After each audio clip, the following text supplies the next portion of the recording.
Fish, you and I have talked about whether we think the Dallas Cowboys have done enough this offseason to improve on last season's early playoff exit. And of course, there is still time for a lot of roster shuffling. But is there some plausible trade options out there still for the Cowboys? Well, first of all, to the how's the roster, it's unquestionably inferior to what it was 5 months ago. You can't lose Gregory, Lyle Collins, on and on and on, Amari Cooper, no matter how you lost them, no matter the reasons, and then snap your fingers and say we're going to be just as good or better.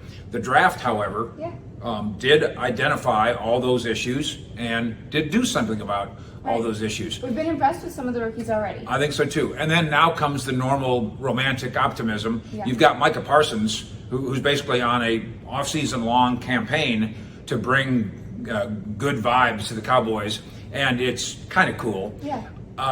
If you look at their roster and whether or not there's depth, if Kelvin Joseph is available, and that's a big if, then they have depth at cornerback, so that can be a trade-worthy spot.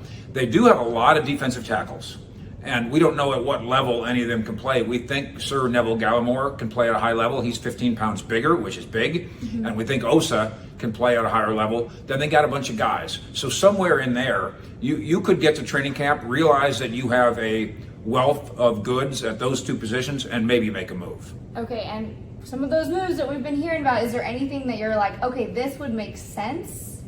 I really think that because you're in a wait and see situation with Kelvin Joseph, for sure. To some degree, they're counting on two young guys to be run-stopping defensive tackles in Ridgeway, the rookie from this year, and then Bohanna, the rookie from last year. And Bohanna was a end-of-the-rotation player, but didn't do much. Ridgeway has done one important thing. He's got in a fight out here on the OTA field. And then one other wild card guy would be Tristan Hill, who's been here now a while. And it's never quite worked. And early on, of course, he was the pet cat of Rod Marinelli, so they overdrafted him. Not his fault. Then he, in his rookie year, had things like fell asleep in a meeting and this kind of stuff. This is kind of a make or break for Tristan Hill, and I do think you're going to hear his name be on the trade block as we go through August. There's always so much attention on the Dallas Cowboys that this might be a tough question for you to answer. But who on the current Cowboys squad would you consider underrated? I really believe, and this is going to be an unpopular underrated, I think Dak Prescott gets beat up. I'm with you on that. Unnecessarily. He does an awful lot of good things.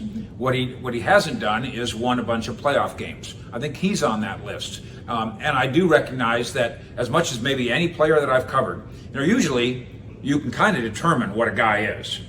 Whether he's John Elway and it's really clear what he is, or Troy Aikman and it's really clear what he is, or some guy at the other end of the spectrum where you're going, not so much. Dak, the opinions even among football people are very wide-ranging here. Like, he has so many weapons. He should be winning Super Bowls. And then you're like, well, did you see the offensive line last season? Right. And it's not that easy. And the ankle and the shoulder and the calf. I also think on this list, I put Mike McCarthy on this list. And you might think I'm just trying to be... get some brownie points? Or be opposite guy. But Mike McCarthy, CBS Sports recently did a ranking of the coaches in the NFL. They have Mike McCarthy at 18th. And they have guys who've never accomplished anything. Guys who have been head coaches for 1 year and 2 years and have losing ahead of Mike McCarthy. It's just not fair. I'm not going to go so far as to say it's ridiculous. You can not have a high opinion of Mike McCarthy if you want to, but it's not fair to suggest that he can't coach. And I think a lot of what it is, same with Dak Prescott. I think people parrot each other. I think media people and maybe fans too. You hear one guy say it sounds kind of cool or kind of funny. You say it too, and the next thing you know, we're in an echo chamber of anti-Dak, anti-McCarthy, anti-Jerry, and on and on and on as it goes with the Cowboys. Do you think those sorts of things affect Mike? And then if they do you think in a good way? He's been around long enough now, and he's been through a variety of different football wars. For instance, in Green Bay, it was, it's all Aaron Rodgers. He dealt with that, and his ego is small enough that it doesn't bother him. Also in Green Bay, he didn't have any control of personnel, and that was all the GM stuff, and he dealt with that. Then he comes here, completely different environment, where absolutely the owner and general manager are highly involved, sleeves rolled up.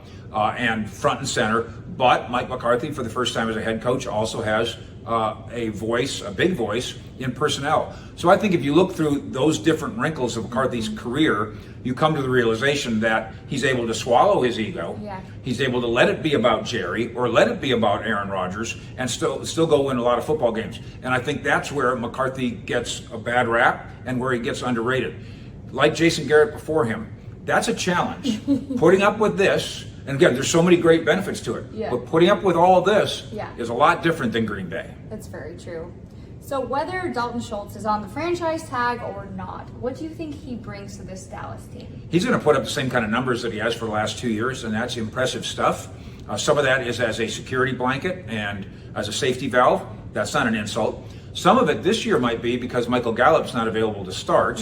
When Dak Prescott, whether it's August or maybe a little bit in September, looks across the field and monitors what he's got. He's going to go, CeeDee Lamb. Yeah, and I know him. Right, and I know him, and he's going to get 1 trillion targets. Yeah. And then this new guy and this kid and this rookie, and maybe I ought to throw it to Dalton Schultz.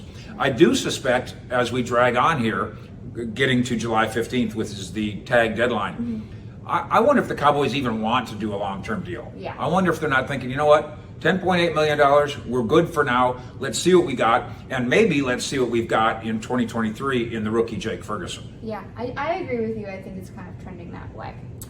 Mike, you wrote on CowboysSI.com 30 questions for Dallas Cowboys training camp. It's a long article, but it's a great article. Of those 30 questions, though, which do you think is the most important?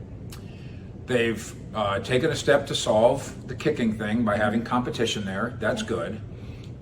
They've got to find a way not to replicate Randy Gregory's 6 sacks. It's not the sacks, it's the pressures.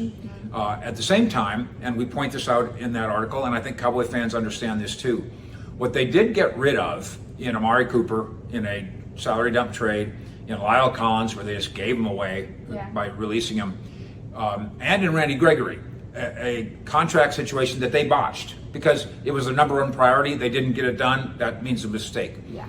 Those 3 guys did commit, and Connor Williams too, a lot of penalties, a lot of silliness, a lot of, in the case of not Amari Cooper, in the case of Lyle Collins, lack of professionalism. In the case of Amari Cooper, accused of a lack of 100% effort and availability all the time. Those kind of things did get in the way, according to people inside this building.